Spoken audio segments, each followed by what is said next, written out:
we wanted to get our final guest in for this segment. Heloise Hoffman, the Southwest Florida FSHD chapter director and patient. She has FSHD as well, and always excited to talk to her. She's a great young leader in the FSHD Society group. We welcome her now. Hello, Heloise. How are you? Hello, it's so good to be on. How are you? I'm doing great. Yes, I am. I am likewise doing great, doing well. Kind of feeding off the energy of our great guests, you included. Thanks for spending the time and coming on here on the Giving Tuesday event.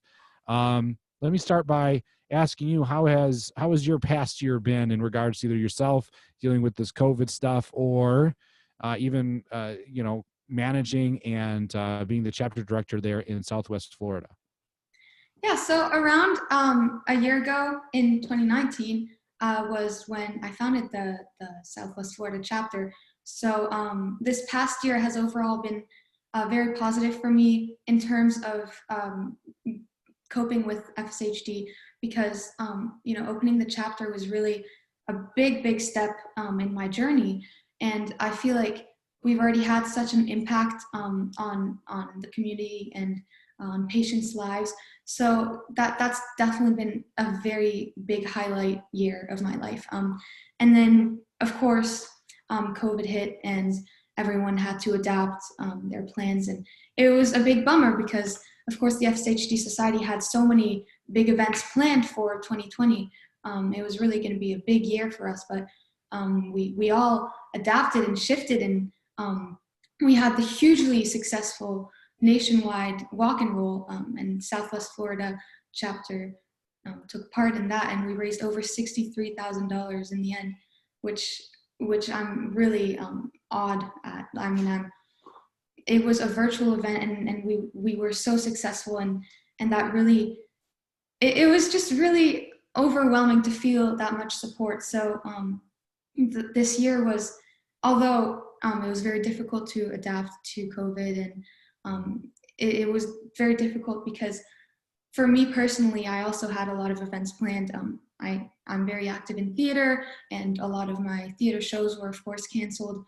And then I had a big fundraiser for the chapter planned in April, which included a concert with a lot of youth performers around the area that we had to cancel as well. But just, I think a lot of positives also came out of COVID in terms of fundraising, but especially raising awareness. And this is a time that I was really grateful to have the FSHD Society, because it's really a huge supporting force. And throughout every step of COVID, I felt that the FSHD Society was here to support patients even more than ever, I would say. Yeah, that's really well said. Yeah, I kind of got that impression as well. There was a lot of things added to the docket because we all went virtual, that the FSHD Society offered. FSHD sequester series that was happening quite often. I mean, when I'm stuck at home and I'm doing little household chores, to have that on, to kind of have that still sense of community, not be like, well, we'll see when this COVID thing is over. It was more of a, we need to reach out even more and make sure everybody's okay. And then that obviously evolved into FSHDU, and positive things have bared fruit because of that. So I know that you also are a musician, right? Dabble in music. You said theater. What kind of concert were you planning on putting on back there in April? And do you have plans on kind of scheduling one when the COVID goes away, or at least the numbers go down? Right. So in the area here, we have a lot of very talented young performers, which we're very lucky to have. So I was planning a concert with all of those young performers involved, and it was going to be on April 19th. And once COVID hit, we scheduled it to November 7th, hoping that the situation would have cleared up by then. But of course, it has not cleared up yet. And it was going to be a very fun, light event, with all these performers playing all different types of music, singing music from musicals, playing cello as classical music, pop songs, rock songs, slow ballads. There was a huge variety, and a lot of different performers had committed to performing in the event. So it was a bit of a bummer having to postpone it, but I still have hope that in the future it will take place. And I'm very glad that we were still able to take part in the walk and roll instead of having this in-person concert, which will now, I have a lot of hope that we'll be able to still hold it in the future. Yeah, it's sounds like you guys, virtually speaking, that it is, you pivoted so well, with such a success of the walk and roll. $63,000 is phenomenal, and to kind of just have that base, I guess, set, because that was really, in essence, your first year. Is that right? Yes. Yeah. So I mean, that's pretty good. That's really good. And of course, I was excited to kind of be a part of it as a virtual sense. It was neat to see everybody participating and doing what they're doing. We also played some music, I know, because you are also part of a band too. Is that right? Yes, I'm in a band with some of my friends, and it's really amazing that we're able to make music, because I think music has such a healing power, and it really helps me cope a lot with my FSHD. Mhm. Being able to express myself through music and art and theater, and so of course we were having we're still going to have our usual winter show, but not in the same way that we usually have our band shows. But Yeah, it's going to have to be a little bit of an adjustment. What are your kind of hopes for what you want to do for 2021? I know we talked about FSHD events and this and that, but like if we end up doing a walk and roll again, would you hope that it was slightly virtual like it was last year, or are you kind of more excited about a face-to-face event if you can have it? I think FSHD patients and the FSHD family as a whole, it's very important to a lot of people to feel that face-to-face contact and feel that connection between patients. But of course, that's only feasible when it's safe. So I think if the time comes that it's safe to have an in-person event, I think that's what we would be aiming towards. But if the situation continues as it is now, I'll be more than ready, and I know my chapter will be, and I know the community will be as a whole, more than ready to jump on a virtual opportunity again. And because we're not going to stop. Like, FSHD is not stopping just because of a pandemic. So we have to keep going and fighting against FSHD, because it's not going to go away, and we aren't either. And we're gonna show that to FSHD itself. You kind of talk to it like it seems like I cope with it. I do with my wife. We kind of keep it like it's this identity, like it's a really bad roommate. I mentioned this earlier, that FSHD is just this thing that's like, oh, that's a good mentality for it. The question I had too was, you're obviously younger person coping with this FSHD, and from the day you were dealing with it, day one to now, can you kind of give us a synopsis of that journey from knowing what you were dealing with to what you are now, or where you are now? I've had an absolute 180.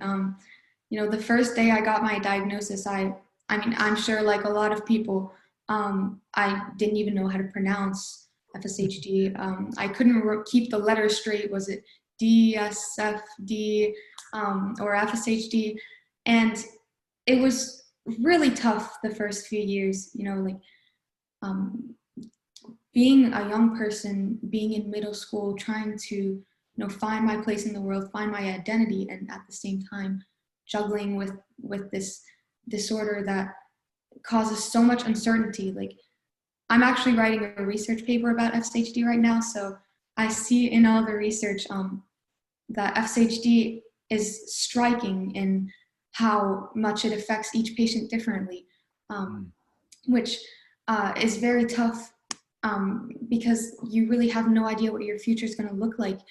And so the first few years I was really in a closed shell. I did not share my diagnosis with anyone, and I started, like, FSHD was just eating away at me little by little. I hated it. I was just closed off. And I felt like I couldn't do anything about it, which was really a horrible feeling.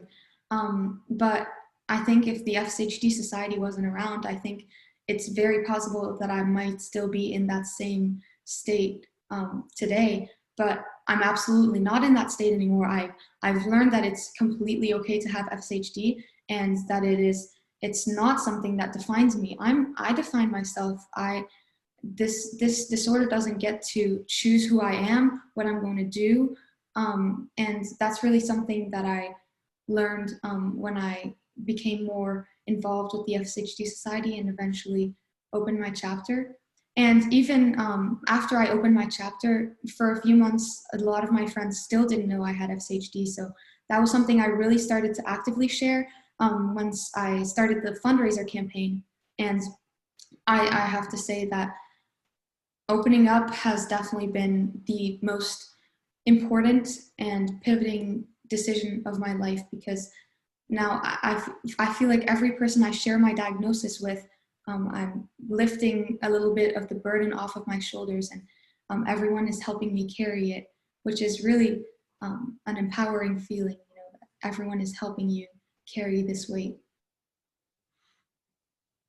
And I don't know if this has happened or not for you, because being a younger person, having FSHD, younger diagnosed, has anybody in the younger age bracket that have been diagnosed reached out to you for support or contacted you? Actually, absolutely yes. During the FSHD Connect conference, she might actually be watching right now, I'm not sure. A girl was very active in the chat function of the conference, and so I reached out to her through the platform and told her that I was here to talk to if she ever needed it.